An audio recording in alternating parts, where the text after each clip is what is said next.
Tragico schianto tra camion lungo la 4 a Cessalto, tremendo impatto tra 3 mezzi pesanti, un morto, un ferito grave, il traffico in tilt. In 20.000 nelle piazze del Veneto per lo sciopero generale indetto da CGIL e UIL contro la manovra del governo, cortei e rabbia sul piatto lavoro, sanità e scuola. L'esplosione di un casolare abbandonato di Ronco all'Adige nel Veronese, muore un 26enne senza tetto, vivo per miracolo un altro clochard che era con lui, le indagini sullo scoppio. Quando i carabinieri l'hanno bloccata si è scagliata contro di loro arrivando a morderli, una minorenne arrestata a Padova per aver aggredito, rapinato e ricattato una coetanea, denunciate altre 3 ragazzine. La guerra in Ucraina, Venezia, la visita di una delegazione da Odessa, il governatore Kiper presto per dire se ci sarà sostegno da Trump, siamo fiduciosi, Veneto pronto a contribuire. La Lega presenta alla Camera un ordine del giorno perché lo Stato si assuma oneri e costi della pedemontana. All'attacco PD e 5 Stelle il deputato del Carroccio Boss difende l'operazione. Dopo 7 anni di restauro riaperto definitivamente il cuore della Gipsoteca di Possagno, l'ottocentesca Ala Lazzari che ospita i capolavori in gesso di Antonio Canova. Il telegiornale del Veneto, buonasera, ben ritrovati. L'apertura è su un incidente, l'ennesimo incidente mortale nel tratto maledetto, siamo in A4, direzione Trieste, nel tratto appunto tra Cessalto e San Stino di Livenza. L'autostrada A4 è per quel tratto temporaneamente chiusa. L'incidente è avvenuto verso le 16 al chilometro 437. Sul posto stanno intervenendo vigili del fuoco, 118 e personale di Autostrade Alto Adriatico che per consentire l'operatività dei soccorsi sta obbligando l'uscita al casello di San Donà per chi proviene da Venezia. Consigliato attraverso i pannelli di messaggio variabile il percorso A27. A28 chiusi anche gli ingressi di San Donà e di Cessalto in direzione Trieste. Tamponamento tra 3 mezzi pesanti, ad avere la peggio è un camionista che è deceduto sul colpo. Si è alzato invece da Treviso l'elicottero per portare un ferito grave all'ospedale di Treviso. E la notizia della giornata, lo sciopero generale indetto da CGIL e UIL in 20.000 lavoratori che hanno sfilato nei cortei organizzati nelle varie città. Andiamo a Padova.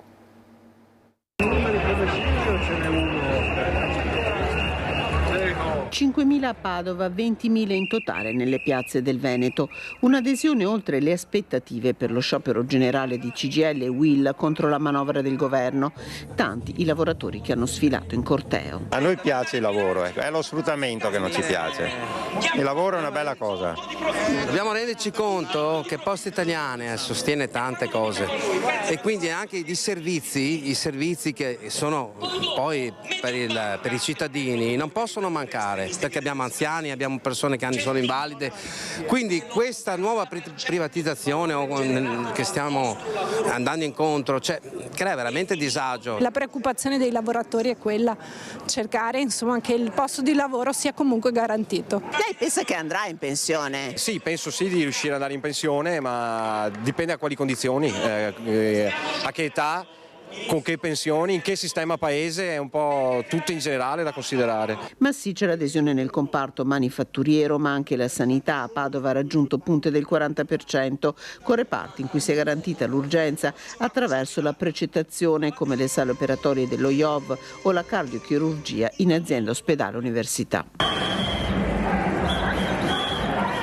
Prima eroi, ora buoi, eloquente lo striscione dei lavoratori dell'ULSS 6 Euganea. E al problema sanità ha fatto riferimento anche il segretario generale della FIOM CGIL Michele De Palma nel comizio conclusivo. È necessario che si facciano invece le assunzioni nella pubblica amministrazione, nella scuola, nella sanità, perché anche a me mi è capitato. Quando tu c'hai tuo padre che sta male, vai in un pronto soccorso e stai lì per ore e vedi tuo padre che sta male. E un po' ti sale la carogna, no? Ci devi pensare al fatto che quelli lì che stanno lavorando in condizioni inumane. E al posto di aggredire quello che sta lavorando, ti dovresti unire a quello che sta lavorando per cambiare la società dentro cui siamo. Tante le preoccupazioni all'orizzonte, a partire dall'aumento del ricorso alla cassa integrazione con la crescita del numero di crisi aziendali. Siamo passati a quasi oltre i 40 tavoli in regione, con un numero importante, oltre i 10.000 lavoratori coinvolti. La cassa integrazione in questo primo semestre è raddoppiata, ma addirittura con picchi in alcuni settori addirittura di triplicare. Questo è un dato molto preoccupante che chiede risposte anche sulle politiche industriali. L'inizio di una stagione di mobilitazione, perché non abbiamo altre alternative in una fase in cui la democrazia vede un inverno prematuro delle caratteristiche fondanti della stessa. Restiamo a Padova, in piazza anche i ricercatori dell'università e i Cobas della scuola.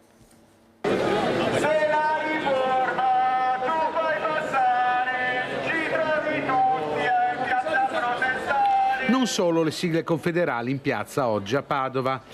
A CGIL e UIL si sono uniti anche i ricercatori del coordinamento Corda e i Cobas della scuola. I ricercatori sono scesi in piazza contro le decisioni della ministra dell'Università, Anna Maria Bernini. Oggi siamo in piazza in particolar modo contro la riforma dei contratti prevista all'interno del DDL Bernini, che in realtà è un decreto legge che garantiva, diciamo, valorizzazione in materia della ricerca. In realtà propone 4 figure precarie, nessuna delle quali in realtà andrà a costruire un contratto di lavoro dipendente. Noi, in quanto dottorandi e ricercatori, non abbiamo la possibilità di scioperare, perché abbiamo delle forme contrattuali che non prevedono un orario di lavoro fisso, né tantomeno contributi, ferie o malattie, e per questo noi in realtà non potremmo scioperare, ma lo facciamo lo stesso proprio perché riteniamo che andrebbe costruita una riforma contrattuale di lavoro dipendente e parasubordinato per le figure della ricerca. Tra gli autonomi della scuola anche le operatrici sociosanitarie che aiutano i ragazzi con disabilità certificata durante le ore scolastiche. Le condizioni di lavoro però sono legate a contratti in subappalto con criticità che ricadono sui lavoratori.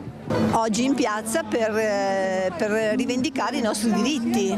Siamo stanchi dei subappalti, non ne possiamo più, vogliamo i nostri diritti come tutti i lavoratori. Noi non abbiamo una cassa integrazione, cioè non abbiamo una disoccupazione, noi siamo praticamente dei rider, ci spostiamo da scuola a scuola e quando manca il bambino non siamo pagate. Lavoratori e lavoratrici invisibili si definiscono e che hanno chiesto un incontro con l'assessora alla scuola del comune di Padova, Cristina Piva. Questa questione degli appalti si vada una volta per tutte a cambiare il metodo di aggiudicazione, che si cerchi una volta per tutte, da una parte per quanto possibile di internalizzare e dall'altra perché chiediamo che la privatizzazione almeno garantisca salari dignitosi. Ronco all'Adige nel Veronese, un'esplosione violentissima è la causa della morte avvenuta ieri sera intorno alle 21:30 di un giovane extracomunitario di origine marocchina nelle campagne del comune veronese. La tragedia si è consumata nel giro di un attimo all'interno di un casolare abbandonato, occupato da 2 giovani stranieri senza fissa dimora. Le cause sono al vaglio degli inquirenti. L'unica certezza è che l'esplosione che si è innescata al piano terra dello stabile ha causato il crollo delle pareti interne e la distruzione della stanza in cui la vittima, 26 anni, si trovava. Illesa miracolosamente l'altra persona, che è riuscita a mettersi in salvo e ha chiamato i soccorsi. Quando i carabinieri l'hanno bloccata non ha esitato a scagliarsi contro di loro, anche a morsi. Siamo a Padova, dove una minorenne è stata arrestata.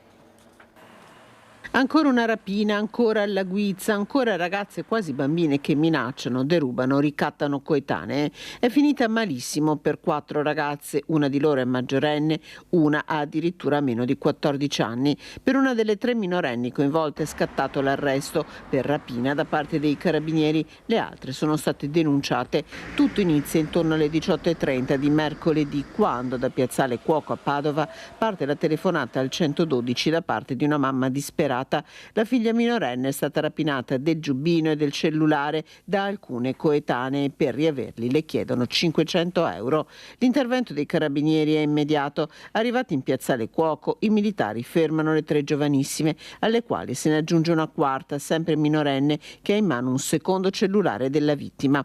Bloccata per un controllo, la ragazza reagisce come una furia, minaccia e urla contro i carabinieri, li aggredisce a calci e pugni, addirittura li morde. Per lei scatta l'arresto con trasferimento in carcere a Treviso. Le compagne vengono denunciate. I cellulari e il giubbino sono stati recuperati e restituiti alla ragazza. Visita istituzionale di una delegazione dalla regione di Odessa. Siamo a Venezia, ci sono stati alcuni incontri, prima in regione, poi con il sindaco Luigi Brugnaro, con all'ordine del giorno il rinnovo di alcuni accordi di amicizia e collaborazione. Il conflitto a fuoco in Ucraina non accenna a deporre le armi, la pace è ancora un miraggio lontanissimo, ma il governatore di Odessa, Oleg Kiper, oggi in visita a Venezia, è fiducioso che Trump continui a dare il suo sostegno e quanto promesso, anche se le promesse fatte in campagna elettorale, dice con l'ausilio dell'interprete, andranno corroborate dai fatti. Sono state fatte molte dichiarazioni da Trump, ma sicuramente una posizione più definita sarà conosciuta dal 20 gennaio in poi, però restiamo fiduciosi che continueremo a ricevere il supporto. La presenza in Laguna della delegazione di Odessa ha fatto prima tappa a Palazzo Balbi, sede della regione, e poi nel pomeriggio ha incontrato Luigi Brugnaro, sindaco di Venezia con cui Odessa è gemellata, per discutere del rinnovo degli accordi che il premier Zelensky ha sottoscritto con i paesi europei, tra i quali l'Italia. Con l'occasione è stata consegnata al sindaco Brugnaro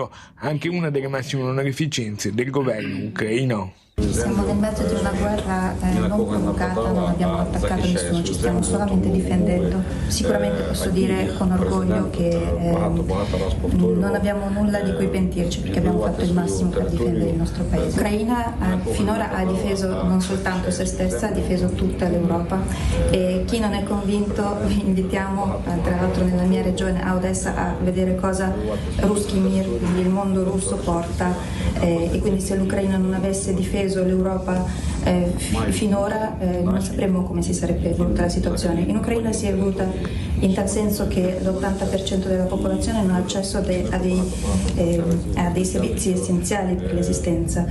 Su questo aspetto anche il Veneto e Venezia sono pronti a fare la loro parte per la realizzazione di un ospedale pediatrico ad Odessa. Ho parlato della costruzione di un ospedale pediatrico a Odessa e speriamo che la sua realizzazione possa avvenire già a partire dall'anno prossimo. D'altra parte noi vogliamo che questi accordi possano portare dei benefici ad entrambe le parti. Si apre un nuovo fronte politico dopo che la Lega ha presentato alla Camera un ordine del giorno perché lo Stato si assuma oneri e costi della superstrada pedemontana veneta. All'attacco PD e 5 Stelle il deputato leghista Boff difende l'operazione. Una forma proprio di autonomia al contrario, una forma di non concorrenza, perché la Regione Veneto, dopo aver scelto di fare la pedemontana Veneto, adesso vorrebbe scaricarne i costi sullo Stato. L'ordine del giorno presentato dalla Lega è stato accolto come semplice raccomandazione, ma la tempesta politica è comunque servita perché, dice l'opposizione, svela un intendimento, quello di trasferire allo Stato in futuro, qualora vi sarà margine, oneri e costi della superstrada pedemontana veneta. Quei rischi, quei costi di impresa che si era assunto e che oggi stanno determinando una voragine davvero insostenibile nei conti pubblici della Regione, tanto che la stessa Regione ha dovuto aumentare l'IRAP. Il promotore dell'ordine del giorno però non ci sta. Il deputato trevigiano Gianangelo Boff difende l'operazione. La pedemontana veneta non serve solo ai veneti, è un collegamento autostradale importantissimo per il collegamento est-ovest, per quel famoso passante di carattere europeo verso l'est e l'ovest, quindi uno snodo importantissimo per l'economia nazionale, non solo veneta. del quale il Veneto se ne è fatto carico. Nessuno quindi vuole togliere le castagne dal fuoco alla Regione, si tratta piuttosto, dice il deputato leghista, di un ragionamento complessivo con lo Stato chiamato a fare la propria parte. Lo stesso Boff passa al contrattacco, rivolgendosi così alle opposizioni. Si preoccupassero magari di dove le autostrade sono gestite dallo Stato e nessuno paga nemmeno il pedaggio su quelle autostrade, vengono realizzate e manutentate dallo Stato e nessuno ci paga il pedaggio. Ricordo 1300 chilometri in tutta Italia.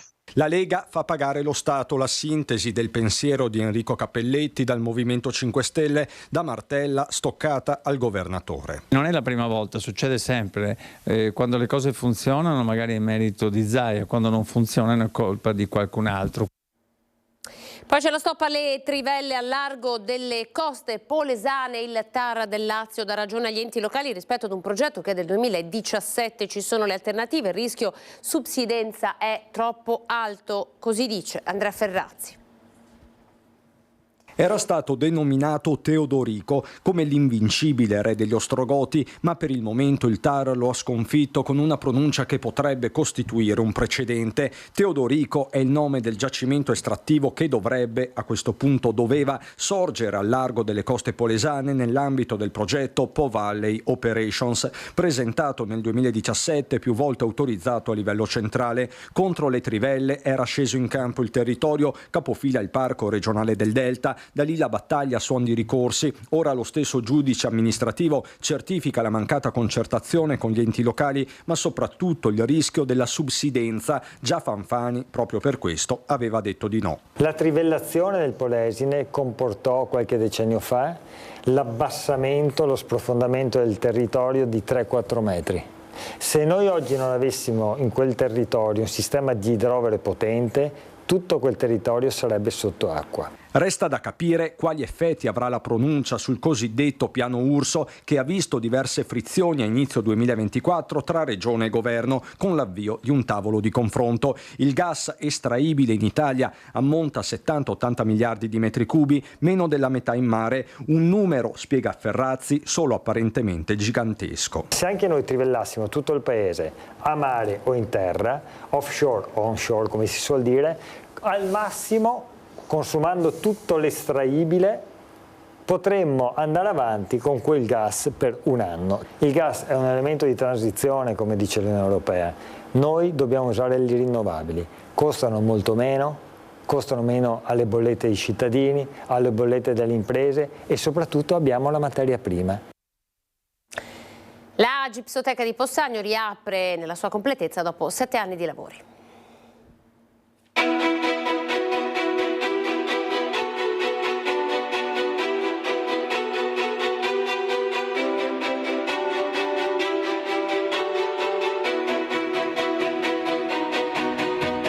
Gipsoteca di Possagno, ottocentesca ala Lazzari in tutto il suo splendore. Dopo 7 anni di lavori, lo scrigno che ospita i capolavori in gesso di Antonio Canova riapre ai visitatori. Dopo una serie di opere che hanno interessato il consolidamento strutturale, il miglioramento sismico e un nuovo e completo riallestimento illumino-tecnico. Tanta l'emozione del sindaco Valerio Favero. Poter rientrare nell'ala Lazzari dopo 7 anni e rivederla completamente restaurata è qualcosa che riempie il cuore. 980.000 euro l'importo, finanziato da fondi ministeriali, di cui 200.000 dalle casse comunali.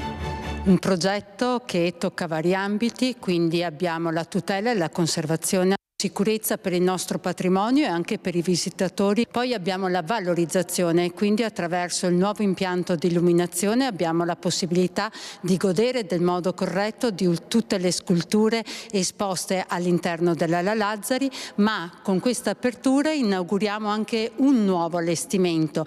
Abbiamo detto anche inclusività, infatti questo progetto è stato completato attraverso un lavoro di digitalizzazione che ci darà la possibilità di avere un virtual tour. Direttore dei lavori, l'architetto Fabio Guidolin, che ci ha raccontato alcuni retroscena di questi mesi di lavoro. Avere a che fare con delle sculture, delle opere d'arte all'interno e con gli interventi invasivi di adeguamento sismico, ero preoccupato per questo. Quando ho visto tutto inscatolato ho fatto un primo sospiro di sollievo e abbiamo iniziato a intervenire. Un grande lavoro che andrà a rafforzare anche tutto il comparto legato al turismo del territorio. Sicuramente questo posizionamento di questo museo porterà ancora maggiori possibilità per chi verrà qui da noi a visitare appunto il nostro territorio.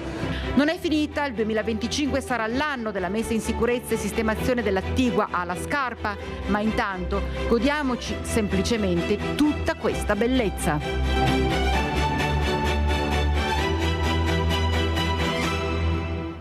Con queste immagini ci fermiamo, grazie per essere stati in nostra compagnia. Ora c'è il meteo. Arrivederci.